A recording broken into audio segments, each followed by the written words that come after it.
Hey everyone, welcome back to the channel.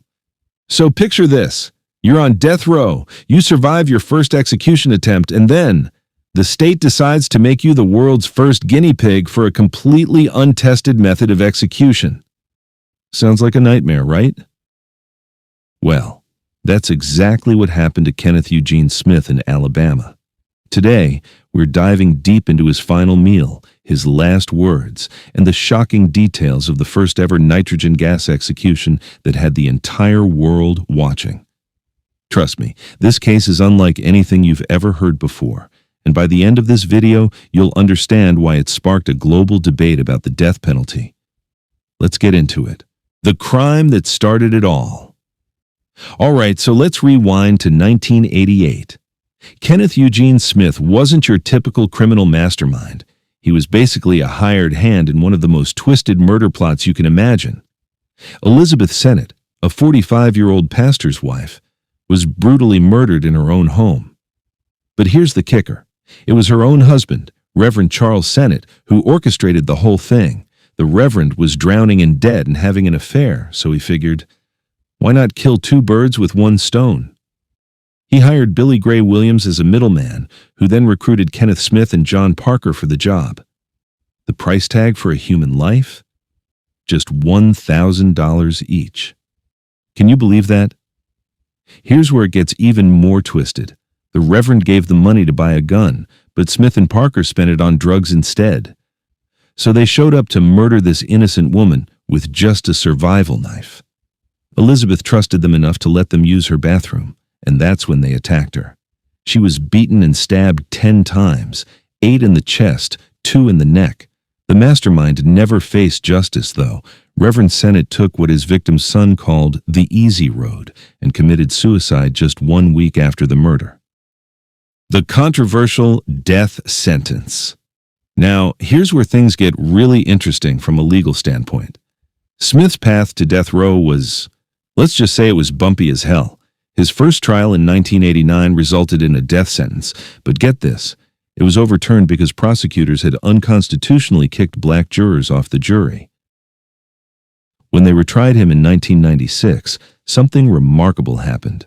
The new jury heard the exact same evidence and voted 11-1 against the death penalty. They wanted him to get life in prison without parole. 11 out of 12 people thought he shouldn't die. But here's the crazy part. Back then, Alabama had this thing called judicial override.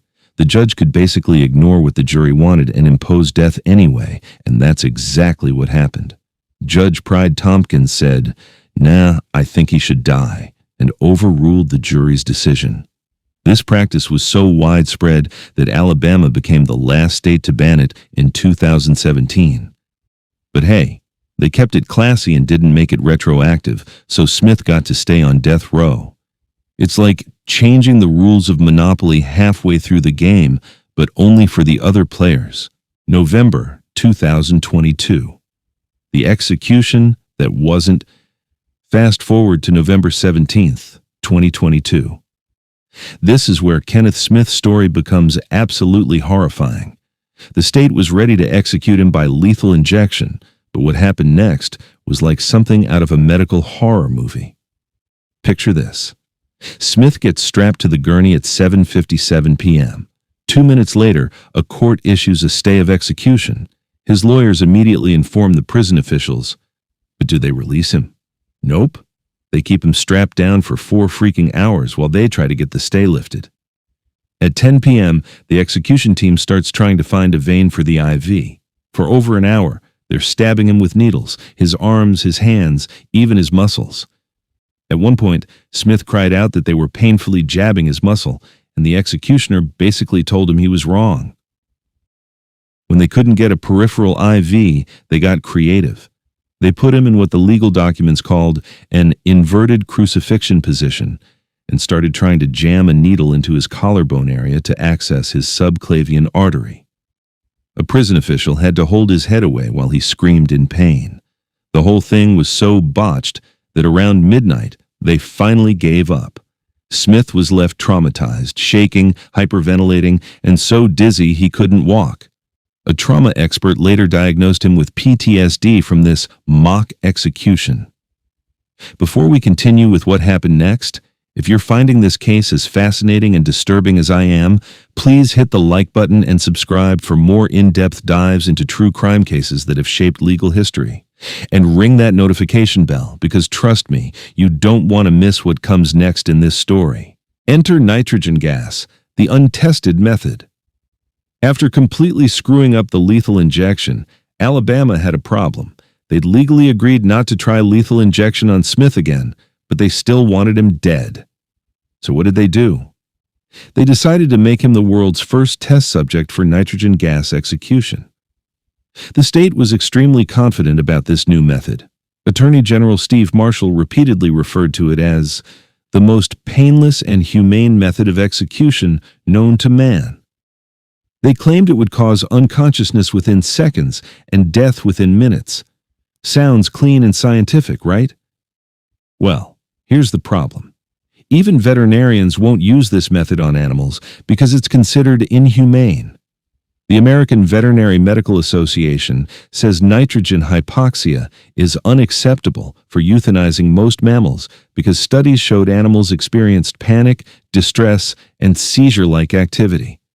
So let me get this straight. It's too cruel for a pig, but totally fine for a human being? I guess Alabama's motto is, if you can't beat 'em with lethal injection, gas 'em with something we wouldn't even use on livestock. The UN human rights experts were horrified, calling it potential torture. Medical experts warned about all sorts of nightmare scenarios. What if the mask doesn't seal properly? What if he vomits into the mask and drowns in his own vomit? What if the gas leaks and kills the witnesses? The final 24 hours. January 25th, 2024. Kenneth Smith's second last day on Earth. Can you imagine having to go through previous meal rituals and final goodbyes? Twice? The psychological torture of that alone is mind-boggling. The state was so worried about him vomiting into the gas mask that they banned all solid food after 10 a.m. For his final meal that morning, Smith requested the exact same thing he'd eaten before his first execution attempt: T-bone steak, hash browns, toast, and eggs with a one-steak sauce. Talk about already seen from hell. He had 9 visitors and 1 phone call. He had to say goodbye to his wife Deanna, his sons, his 78-year-old mother, and his 12-year-old grandson for the second time. In his final interview, he described his biggest fear: throwing up in that mask. Because if I do, brother, nobody's going to help me. I'm going to drown in my own vomit, and my wife will have to sit there and watch. His message to the world was simple but heartbreaking. Leave room for mercy. That just doesn't exist in Alabama. Meanwhile, his lawyers were fighting until the very last minute. The Supreme Court was considering a stay, which delayed the execution for nearly 2 hours. But at 8 p.m., in a 6-3 decision, they denied the stay. Justice Sonia Sotomayor wrote a scathing dissent, calling Smith Alabama's guinea pig and ending with the ominous words, "The world is watching." January 25th, 2024. The execution. At 7:53 p.m., the curtains opened to the witness room. Kenneth Smith was already strapped to the gurney with a blue-rimmed industrial respirator mask covering his entire face. The mask was connected by a plastic tube to the control room where the nitrogen gas would flow. At 7:55 p.m., the warden read the death warrant. Smith's final words were, "Tonight, Alabama caused humanity to take a step backward. I'm leaving with love, peace, and light. Thank you for supporting me. Love, all of you." He turned toward his family and made an "I love you" sign with his fingers. At 7:56 p.m., Attorney General Marshall gave the final go-ahead. A corrections officer checked the mask seal, and Smith's spiritual advisor, Reverend Jeff Hood, touched his leg as they appeared to pray together. Then, around 7:58 p.m., the nitrogen gas began to flow. And what happened next depends entirely on who you ask. 2 completely different stories. The state of Alabama painted a picture of a textbook execution. They claimed Smith held his breath, which prolonged the process, but that his movements were just expected involuntary responses to nitrogen hypoxia. Attorney General Marshall called it effective and humane, and a proven method that could serve as a blueprint for other states. But the 5 media witnesses who watched it unfold told a completely different story. They described 2 to 4 minutes of violent convulsions, Smith shaking and writhing so violently that the gurney itself was moving. His fists clenched, his legs trembled, his eyes rolled back in his head. After the violent thrashing stopped, witnesses reported about 5 minutes of heavy gasping and heaving, like someone desperately struggling for air. They also observed what appeared to be retching inside the mask. One veteran reporter called it the most violent reaction to an execution they had ever witnessed. Prison officials in the room were reportedly visibly surprised at how bad this thing went. The entire visible process took 22 minutes from start to finish. Smith was pronounced dead at 8:25 p.m. The aftermath: justice or horror? The reactions were immediate and polarized. Elizabeth Sennett's family watched from a separate witness room. Her son Mike said, "Nothing that happened here today is going to bring Mom back." It's a bittersweet day. Kenneth Smith made some bad decisions 35 years ago, and his debt was paid tonight. Alabama officials were triumphant. They declared nitrogen hypoxia a proven method and immediately began marketing it to other states as a solution to their execution problems. But human rights organizations were horrified. The ACLU called it state-sponsored torture.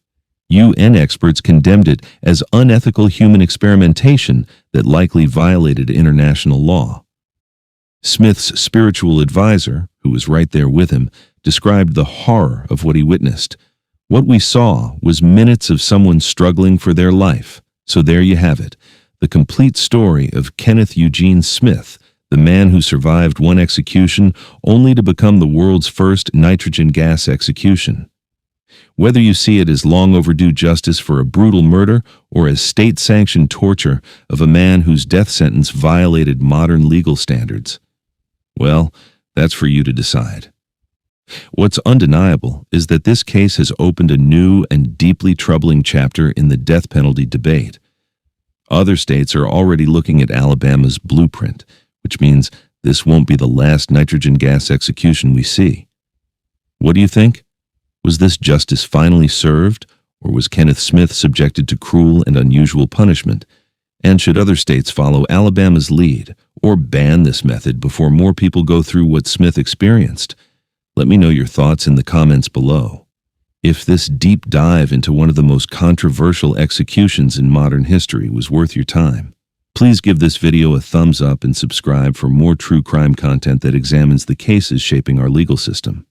Hit that notification bell so you don't miss our next video, where we'll be exploring another death row case that's making headlines right now. Thanks for watching, and I'll see you in the next one.